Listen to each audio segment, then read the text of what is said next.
Internally. Hey guys, welcome to Tell It to Trevor. I'm your host, Trevor Shelley, and today on my podcast I have. Eran Ashe, CZW World Heavyweight Champion. What sparked your interest in the professional wrestling industry? I think it's always been in my life ever since I was a kid. I remember having wrestling action figures and always watching it on TV. So it's just kind of always in my life. Who were the wrestlers you idolized as a kid? Number one on that list, I'd have to say John Cena, AJ Styles. You know, all the big names, Kane, Undertaker, guys like that. How'd you get started in the wrestling world? I actually commented on a YouTube video about Drew McIntyre's return to the WWE, and then Okay. I was talking to the poster, and then they recommended me to CZW, and that's where I got my start. I do know we have a couple of people from CZW that's been on this podcast. We've had what's her name? She just got inducted to a Hall of Fame in the Carolinas. One of the Gabby Gilbert, Mm-hmm. and then Corey Dillinger, and I think Yankee TDM.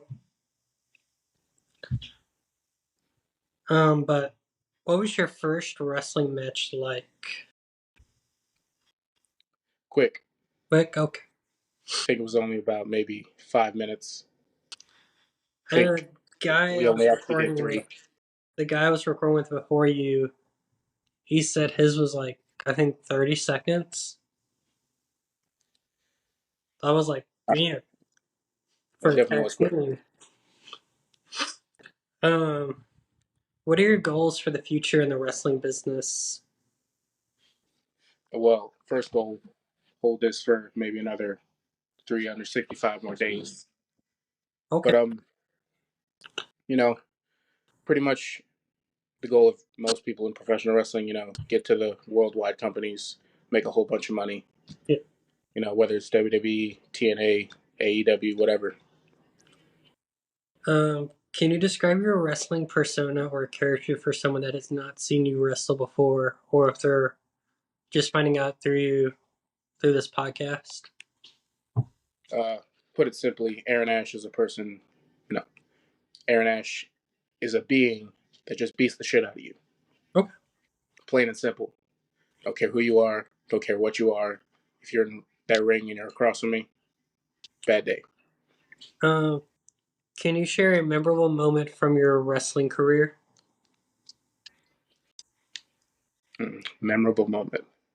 Oh, I was in a tag team match, and of course, I wasn't the original opponent for the match, so I got thrown in last minute. And then I find out it's a doors match. Well, that's great. So two partners, the Dawsons, they held up a door, and they were gonna, throw it at me. Well, me being the size that I am, hit the ropes, ran straight through the door. I will say I do love watching the Dawson brothers wrestle. Seen them wrestle, I think 13 times so far, just in last year. It was definitely a fun match. Yeah. Um, can you describe the feeling of winning your first championship? Uh, Vindication. I had been telling people for the past year all I needed was one opportunity for the championship, and I was going to take it home. And as you can see, I got it. How do you handle the mental and emotional aspects of wrestling? I mean, everything comes with time, and everything is meant for certain people. So, you know, take everything with a huge grain of salt. Things are going to come to you when they're meant to come to you, and you can't look at the next person and think that should have been your opportunity because you're just going to drive yourself crazy. Yeah. You just got to stay calm, believe in what your talents are, and eventually it'll pay off. So we're gonna start this segment called Trev Shock. It is my little favorite segment I have on this podcast. It is like when you're in a board meeting. You have 50 seconds to answer 6 questions. Got you. Get my timer pulled up. Um, Favorite pre-show snack? Pizza. Pre-show song? Anything rap. Who's your favorite wrestler growing up? John Cena. John Cena. Favorite sports team? Giants. We're not going to Favorite specify color? which. Red. Red. Favorite type of music? Hip hop. Hip hop? Okay. So you beat it with 20 seconds remaining. So, Look at that. I'm always winning. um, what are the biggest challenges of being a professional wrestler outside of the ring? Uh, Projection. You know, Let's. How do you feel about the business side of wrestling and the role of promotions and shaping the storylines?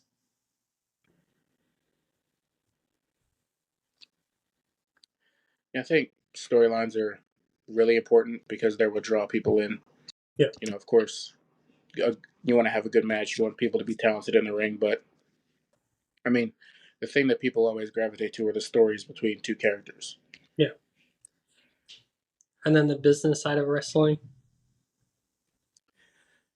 I mean, like anything, the business side.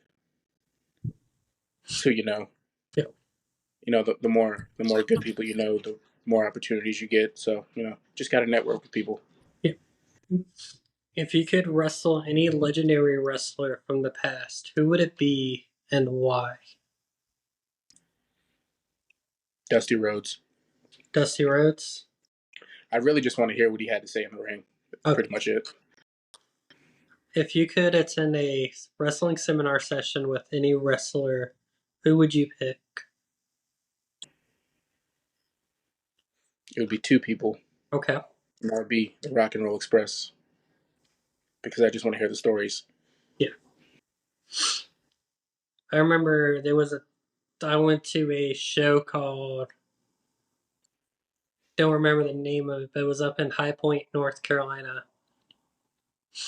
And I met Ricky Morton there because Kerry was wrestling Mm-hmm. and Ricky was wrestling with him. And then it was Boogie's birthday. So that was like one of the fun shows, I would say. I've met that dude. I would I would say. If you could wrestle a if you could have a wrestling legend as your mentor, who would you choose?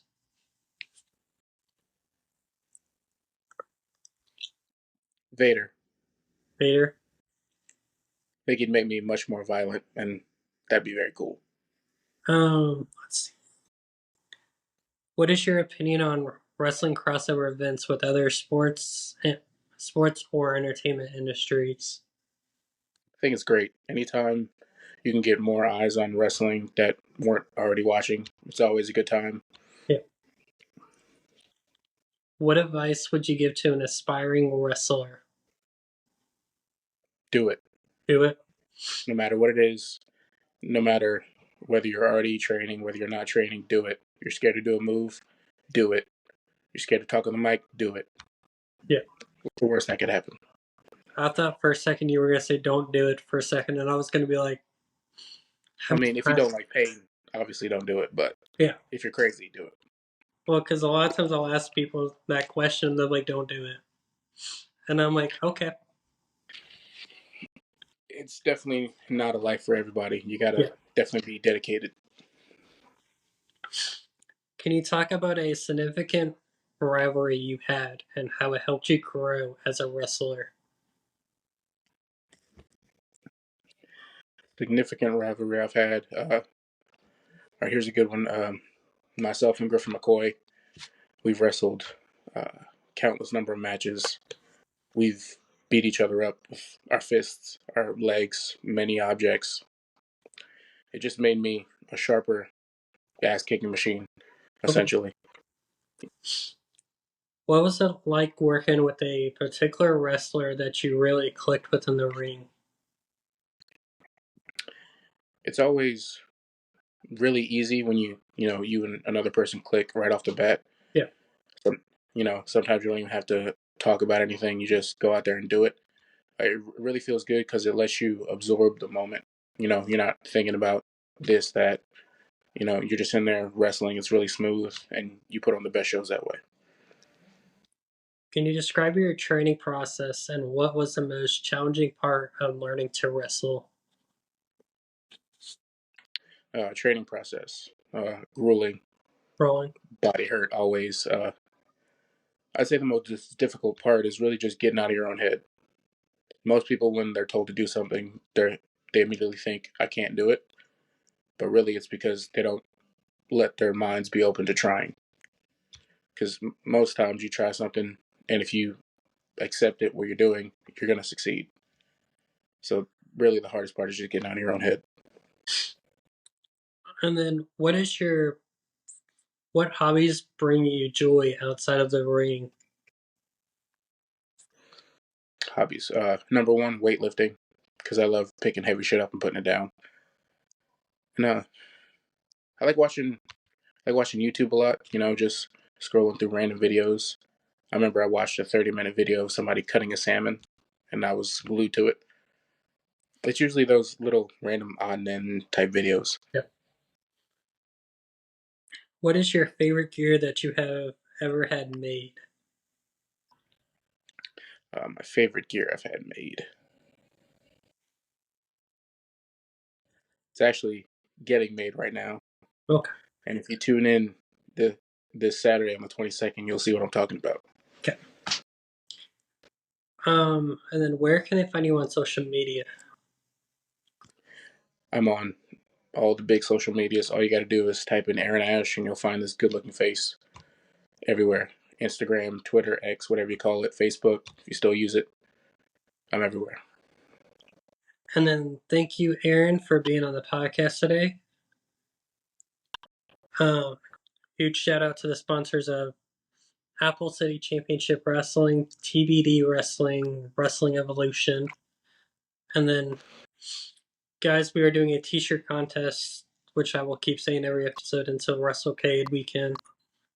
Um, we have 5 designs made by a professional company. All you gotta do to enter is if you're a wrestler, there's one on the link tree called Wrestlers. And also on the link tree for fans, there's one called Fans Only. You click on that, you put your name, which design, shirt size, and then your social media on Instagram so I can contact the winner. Appreciate you having me, Trevor. No problem.